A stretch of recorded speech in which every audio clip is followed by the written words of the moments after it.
तो hello good morning दोस्तों, स्वागत है आपका हमारी एक और नई वीडियो में। तो दोस्तों, आप लोगों में से अधिकतर लोग जानते हो मेरा यूपी पुलिस कांस्टेबल 60,244 में सिलेक्शन हो चुका है। अब उसकी मेडिकल की प्रोसेस बची हुई है। हालांकि उसकी भी डेट आ गई, 22 अप्रैल से मेडिकल स्टार्ट होने हैं। इधर आप नोटिफिकेशन देख सकते हैं। 17 जून के बाद हम लोगों की जेटीसी ट्रेनिंग प्रस्तावित है, कभी भी हम लोगों को जाना पड़ सकता है। तो अभी हम लोगों के पास बचे हुए हैं 2 महीने। तो इन 2 महीनों में हम लोगों को जो यूपी पुलिस कांस्टेबल से एक्स्ट्रा सिलेबस है यूपीएसआई का, उसे कवर करना है। और इसीलिए हम लोग लग चुके हैं। लगभग एक हफ्ता मुझे हो चुका है रिवीजन और जो अलग सब्जेक्ट है, अलग सिलेबस वगैरह है, उसे कवर करने में।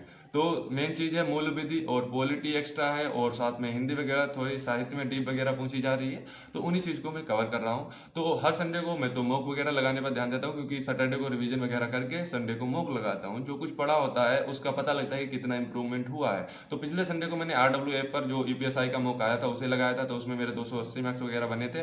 तो इस बार उन्होंने वो सेक्शन ही यूपीएसआई का हटा दिया। शायद अगले संडे से वो हर संडे को मॉक वगैरह देना प्रारंभ करें यूपीएसआई के लिए। लेकिन आज मॉक नहीं आया यूपीएसआई का। तो मैंने मतलब टेक्स्ट बुक पे जो 17 तारीख की पहली शिफ्ट हुई थी पीवाईक्यू में 2021 में, उसे लगाया है। कितने मेरे मार्क्स बने, क्या एनालिसिस उसका रहा, कितने मेरा टारगेट रहने वाला, और क्या मेरी पूरी प्रोसेस रहने वाली है, सारी चीज़ों पे मैं चर्चा करूंगा। तो वीडियो तो इन्फॉर्मेटिव रहने ही वाली है। तो वीडियो को एंड तक जरूर देखना।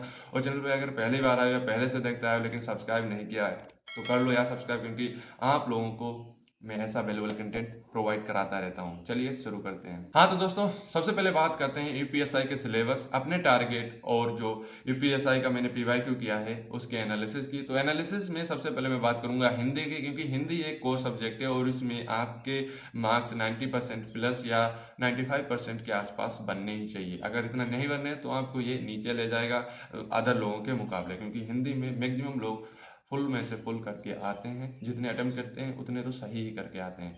अब बात करें मेरे स्कोर की, तो मेरे क्वेश्चन सही हुए हैं 30 और 10 गलत हुए हैं। यहाँ से अगर मैंने 90% भी लिया 40 का, तो 36 क्वेश्चन होते जाके हैं, जो कि 6 क्वेश्चन में ऐसे ही पीछे चल रहा हूँ। और मेरा खुद का टारगेट है 38 क्वेश्चन सही हो या 38 से ज़्यादा, मतलब 39-40 जितने हो जाएं। तो मैं अभी काफ़ी पीछे चल रहा हूँ। और जो पीछे करने में जिसका हाथ है वो है साहित्य, क्योंकि साहित्य इसमें बहुत ज़्यादा डीप पूछा जाता है। यहीं से सिलेबस में आपको बता दे रहा हूँ। साहित्य इसमें डीप पूछा जाता है। जैसे कुछ पंक्ति वगैरह पूछ दी गई, वो ये पूछ देते हैं कि ये किस रचना से निकली है, या तो ये पूछ देंगे किस रचनाकार ने ये, मतलब किस कवि या किस रचनाकार की ये पंक्तियां हैं या किसने ये कहा है। और साथ ही में ये पूछ देते हैं किस युग की ये रचनाएं वगैरह हैं। तो इतने डीप क्वेश्चन इसमें पूछे जाते हैं। बस इतना ही डिफर है सिलेबस यूपी पुलिस कांस्टेबल का हिंदी से और यूपीएसआई का हिंदी में। ठीक है। अब बात करें हम मैथ की, तो मैथ में मेरे क्वेश्चन सही हुए हैं 35, 4 गलत हैं और एक क्वेश्चन मैंने स्किप किया है। अब जो 4 गलत हैं उसमें से 2 क्वेश्चन कथन निष्कर्ष से गलत हैं, एक क्वेश्चन नंबर सिस्टम की जीपी से गलत है, गुणोत्तर श्रेणी जो होती है उससे, ज्योमेट्रिकल प्रोसेस। ठीक है। और एक क्वेश्चन गलत है परम्यूटेशन एंड कॉम्बिनेशन का। अब सिलेबस की बात करें तो यूपी पुलिस कांस्टेबल में परम्यूटेशन एंड कॉम्बिनेशन नहीं पूछी जाती, यूपीएसआई में पूछी जाती है, और पूछी गई है पीवाईक्यू का ही है जो मेरा गलत हुआ है। ठीक है। और इसमें अलजेब्रा वगैरह से भी क्वेश्चन आ जाते हैं, हालांकि बेसिक कंसेप्ट के साथ आते हैं।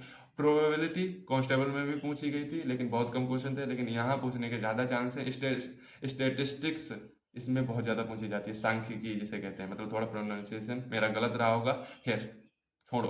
तो इतना ही सिलेबस मैथ का डिफरेंस है। अब मैथ की मेरे टारगेट की बात करूं तो वही है 38 से 40 तक, क्योंकि ये कोर सब्जेक्ट है और इसमें 100% नहीं तो 95% तो आपका स्कोर होना ही चाहिए। 95% भी निकालोगे तो 38 क्वेश्चन हुए जाके, तो 38 39 40 इसके आसपास ही रहने चाहिए। इससे अगर कम हो रहे हैं तो भाई कोई फायदा नहीं, क्योंकि आप फाइटिंग नहीं कर पाओगे लोगों के साथ, क्योंकि यहाँ पर अच्छे लेवल के बच्चे बैठने वाले हैं।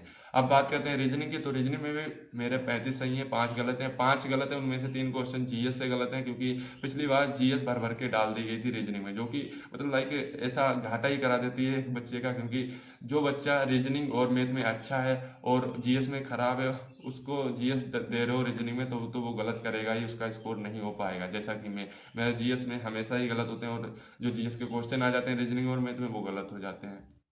तो 5 में से 3 क्वेश्चन तो जीएस के गलत हुए, 2 क्वेश्चन गलत हुए, उसमें से दोनों क्वेश्चन बिल्कुल बेसिक सिली मिस्टेक के साथ गलत हुए। मैं कोशिश करूंगा आगे ऐसे क्वेश्चन गलत ना हो, जिससे कि मेरा स्कोर वही 38 39 40 के आसपास बन सके। खैर, जब तक मैं अभी एक्ट वगैरह पढ़ रहा हूँ तब तक शायद ये भी चीज़ें गलत जो हो रही हैं वो गलत होना बंद हो जाएंगी, क्योंकि अब मैंने एक्ट वगैरह नहीं पढ़े थे और एक्ट से ही क्वेश्चन थे रीजनिंग में। ठीक है। अब बात करते हैं जीएस की। देखो रीजनिंग का सिलेबस यूपी पुलिस कांस्टेबल से डिफर नहीं है, एक दो चैप्टर डिफर है, वो आप जब पढ़ोगे तो आपको पता लग जाएगा। हालांकि यूपी पुलिस कांस्टेबल में भी वैसे सवाल पूछ दिए जाते हैं, तो इसीलिए डिफरेंस कोई नहीं है रीजनिंग का यूपी पुलिस कांस्टेबल और यूपीएसआई में। अब बात करते हैं जीएस की। देखो जीएस में मैं हमेशा ही वीक रहा हूँ, चाहे किसी सेक्शन में। एसएससी की मैंने इतनी लाइक एग्जाम दिए, जीडी के 4 एग्जाम दे चुका हूँ, चारों एग्जाम में मेरा जीएस ही मतलब लाइक बहुत ज़्यादा वीक रहा है। और जीएस में मैं कभी भी स्कोर लाइक 50% ही कर पाता हूँ हमेशा, कहीं भी एग्जाम करूँ। और आज तो मैंने 50% भी नहीं कर पाया। हालांकि 50% अटेम्प्ट के हिसाब से रहा, क्योंकि मैंने क्वेश्चन अटेम्प्ट किए हैं 38, उसमें 19 सही हुए, 19 गलत हुए हैं। अब ये क्वेश्चन मेरे हिसाब से तो बिल्कुल मतलब लाइक जायज स्कोर है नहीं मेरा।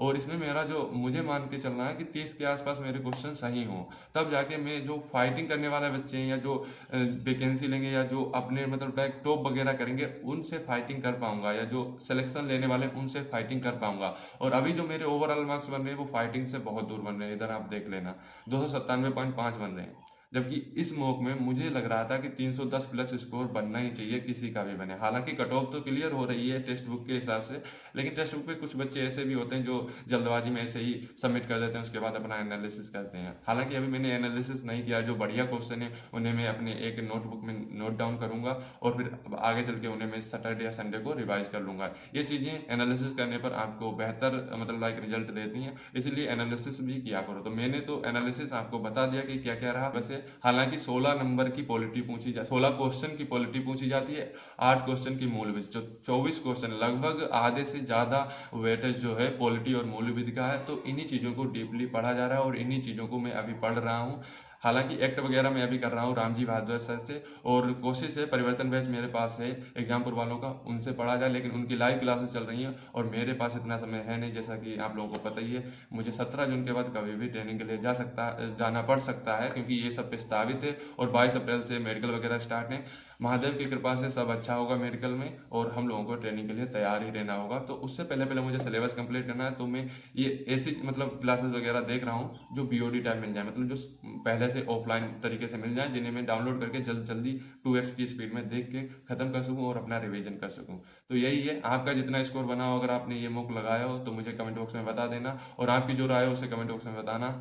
जरूर अमल करूंगा और जरूर रिप्लाई करूंगा। बाकी वीडियो को लाइक करके चैनल को सब्सक्राइब करना मत भूलना, और मुझे इंस्टाग्राम पर भी फॉलो कर लेना।